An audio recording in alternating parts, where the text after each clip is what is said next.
Ladies and gentlemen, there is no force more compelling, more bewildering, and more transformative than love. And yet, despite its allure, love is so often misunderstood. We believe we fall in love because of charm, beauty, humor, or intellect. But beneath those fleeting qualities lies a deeper truth, an archetypal truth rooted in the unconscious. Today, I offer you a thought both simple and unsettling. When someone falls in love with you because you reflect who they are, it is not merely affection or admiration or even infatuation. It is something deeper, something primal. It is as though they are standing before a mirror, not of glass but of soul, and in that reflection they see not just your eyes or smile or gestures, but their own forgotten essence staring back at them. There is a sudden, often inexplicable recognition, as if the psyche itself stirs and says, "I know this." And yet, the person they recognize is not you in your individuality, not the sum of your stories and your choices, but rather the projection of their own internal landscape. You become a living image of what already resides within them, consciously or unconsciously. It is not simply that they like you. It is that, through you, they are reacquainted with themselves. This kind of love is magnetic not because of novelty, but because of memory, not the memory of a past encounter in the physical world, but the memory of psychic familiarity. You are the echo of their inner world brought into form. In you, they see a rhythm that matches their own. Your way of speaking, of seeing the world, of responding to pain or joy, all of it resonates with something ancient within them. Often they will say, "You just get me," or "It feels like we've known each other forever." These are not just poetic exaggerations, they are clues that the bond they feel is not new, but archetypal. They are responding to the timeless patterns of the psyche, the way one tuning fork vibrates when another of the same pitch is struck. Such love is born in the unconscious, though it often plays out in the conscious world. When two people share similar traumas, similar dreams, similar emotional codes, the pull is irresistible. They are not just drawn to you because you are kind or intelligent or beautiful. They are drawn to you because you carry their language, one they may not even have words for themselves. It is a dance of recognition, but like any reflection, it is both a blessing and a challenge, because what they see in you is not only the beautiful parts of themselves, it is also their shadow. And this is where such love becomes complex. The shadow, that vast realm of the psyche where all the parts of ourselves we have rejected, denied, or disowned reside, is not passive. It seeks expression, integration, and acknowledgement. When someone falls in love with their own reflection in you, they are also inevitably confronted with their shadow. If you are emotionally sensitive, and they are too, the bond is powerful, but so is the fragility. If you both carry wounds from abandonment or betrayal, the connection may feel profound, but it can also become a battlefield of unhealed pain. The intensity of such a love often comes not from compatibility in the traditional sense, but from shared psychic material. It is not necessarily a harmonious union. Sometimes it is chaotic, turbulent, or even destructive. But this does not make it any less real. On the contrary, it is often the most honest kind of connection, because it reveals the truth of who each person is beneath the social masks and conscious identities. And yet, it is also dangerous if one or both people are unaware of what is really happening. Without psychological insight, they may mistake recognition for fate or entanglement for destiny. When someone loves you because you reflect who they are, they may idealize you, not because you are perfect, but because they are seeing the perfected image of themselves in you. You become, in their eyes, the embodiment of their highest self, or their most wounded self, or sometimes both, and this idealization is seductive not only for them, but for you. You may feel elevated, cherished, seen in a way you never have before. But be careful, for the moment you cease to reflect their image back to them, when you assert your difference or change or evolve, the illusion may break, and the love may turn to confusion, or disappointment, or even resentment. This is because the foundation of this kind of love is not always rooted in who you truly are, but in how well you mirror their inner world. You become a screen upon which they project their unconscious contents. This is not malicious. It is not manipulation. It is simply the nature of the psyche to seek wholeness through recognition, and love, being the most powerful of human emotions, is one of its favorite vehicles. But when love is built on mutual projection, it is both real and unreal. It is real because the feelings are genuine, the connection palpable, the transformation inevitable, but it is unreal in the sense that it is not fully grounded in the uniqueness of each person as they are in themselves. Rather, it is shaped by how well each person reflects the unspoken truths of the other. To love someone in this way is to fall into the soul, not the surface. It is not about hobbies, or taste in music, or shared goals. It is about essence, the way your laugh awakens something buried in them, the way your silence feels familiar, the way your anger reminds them of their own suppressed rage. You are not just a person, you are a symbol. And symbols are never neutral. They carry weight, history, myth. This symbolic nature of love also means that such relationships are often deeply transformative. They are crucibles in which the self is tested, expanded, sometimes shattered, but always revealed. When someone loves you because you reflect who they are, the relationship becomes a mirror not only for comfort but for growth. They may resist it, they may fight it, but eventually they must face themselves just as you must. The love becomes a call to individuation, a journey toward becoming whole. And so we must ask ourselves, what does it mean to truly be seen, not for what we present to the world, but for what lies underneath? To be loved not for our roles, our titles, our appearances, but for the deeper threads that bind us to another's unconscious. And what responsibility comes with that? For to be someone's mirror is not a passive role. It carries risk, power, and potential. It requires us to hold space not only for another's beauty, but for their brokenness, not only for their joy, but for their sorrow, and it demands that we do the same for ourselves. In this way, love becomes a kind of psychological alchemy. Through the presence of another who reflects our essence, we are invited to integrate our shadow, to recognize our patterns, to embrace the fullness of who we are. But we must do so with awareness, because love without awareness becomes projection, and projection, left unchecked, distorts. What begins as reverence can become possession. What begins as intimacy can become enmeshment.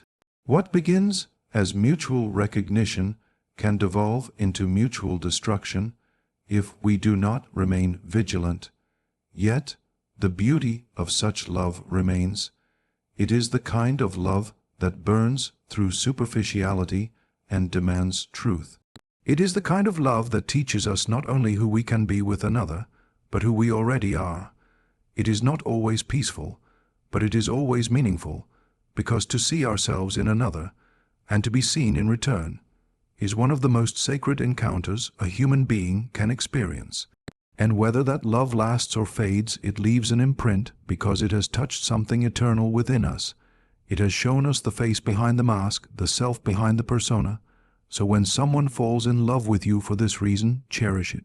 Not because it will last forever, but because it reminds you that underneath all the noise, there is still something in you worth recognizing, something in you that speaks a language others have forgotten, but someone, somewhere, still remembers. And in that remembering, love finds its beginning, not in desire, not in need, but in truth. When someone falls in love with you because you reflect what they lack, it is not merely an attraction, it is a psychic pull, a gravitational force of the unconscious toward its own completion. Love, in this form, is not about similarity but contrast. It emerges from a silent recognition, not of the familiar, but of the missing. You are not a mirror of what they know within themselves, but rather a doorway to the part of them that has long been forgotten, denied, repressed, or exiled into the corners of the psyche. You become the living embodiment of a quality, a truth, an energy they have not yet fully owned. And in this way, love is not born from knowing, but from yearning to understand this. One must first acknowledge the nature of the human psyche. It is not whole. It is a fragmented landscape, divided between what we consciously identify as ourselves and what we unconsciously disown. We build our personalities around the pieces we are proud of, the parts that have earned love, safety, and approval. We say, I am rational, I am strong, I am independent, or I am kind, and in doing so we also declare often unknowingly what we are not. I am not emotional, I am not weak, I am not selfish, I am not aggressive. These disowned parts do not disappear, they do not vanish into nothingness. Instead, they sink into the unconscious where they wait, not passively, but with quiet insistence to be remembered. And so, when someone comes along who embodies what we have lost or buried, there is an immediate magnetic response. They may be wild where we are restrained, expressive where we are muted, passionate where we are numb, grounded where we are scattered. Their presence touches the dormant energy within us, the unclaimed aspect of our totality, and something stirs, a hunger, a fascination, an awe. It feels like love, and in a sense it is, but it is not love for them as they truly are. It is love for what they represent within our unconscious architecture. They become the symbol of our inner gold, the piece we did not know we needed until we saw it reflected in them. This dynamic is powerful and often misunderstood. It is the basis of what is commonly called projection, but projection is not a mistake. It is not a flaw in our perception. It is a function of the psyche, a mechanism through which we seek wholeness. We fall in love not because someone completes us, but because they awaken in us the desire to complete ourselves. In them we sense the missing note in our personal symphony, and our soul reaches out, not just to be close to them, but to reclaim that note as part of our own music. In this way, the beloved becomes both treasure and teacher. They hold a mirror, not of who we are, but of who we could become, and yet the danger lies in our lack of awareness. For if we do not see this dynamic for what it is, we mistake the symbol for the source. We believe that our longing is for the other person, when in fact it is for the lost part of ourselves. We attach to them not only emotionally but psychically, hoping they will carry for us what we have not yet dared to own.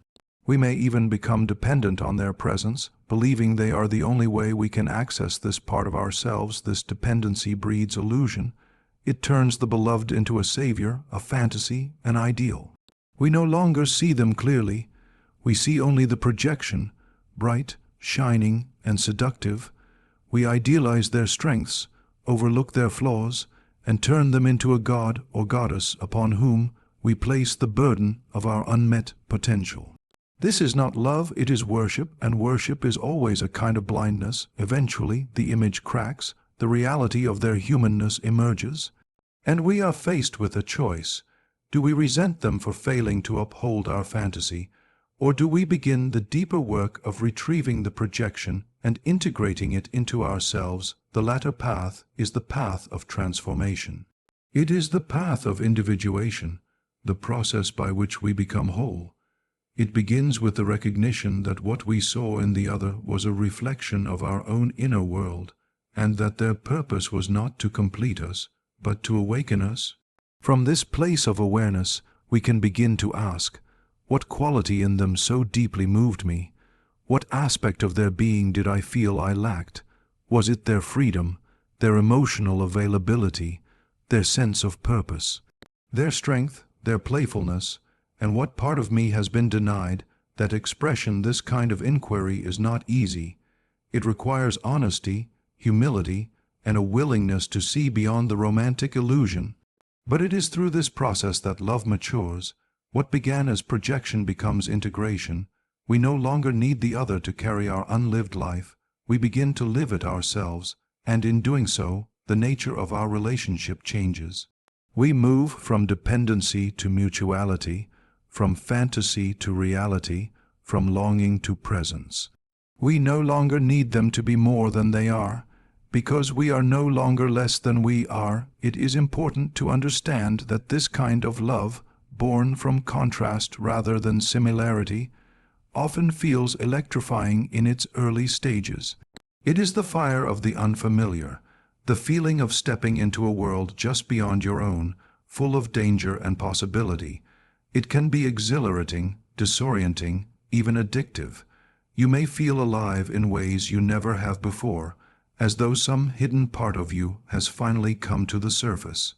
And yet, because it is rooted in lack, it also carries the shadow of fear, the fear of loss, of abandonment, of inadequacy. You fear that without them, you will lose touch with the part of yourself they represent. This fear can lead to clinging, to control, to possessiveness. You may begin to monitor their every mood, their every glance, hoping for reassurance that they will not leave, that they will continue to hold the key to your missing self. But no one can hold that key forever. No one can carry the weight of your unclaimed soul indefinitely. Eventually, the burden becomes too great, and the relationship begins to crack under the pressure of unmet psychological demands, and so, this kind of love is a paradox. It is both the most seductive and the most dangerous. It offers the greatest potential for growth and the greatest risk of disillusionment. It shows you the path to wholeness, but only if you are willing to walk it. Otherwise, it becomes a cycle of projection, disappointment, and emotional chaos. You fall in love, you idealize, you cling, you suffer, and then you repeat the pattern with someone new, never realizing that what you are truly searching for is not out there. But within this is why awareness is essential. To see the beloved not only as a partner, but as a messenger.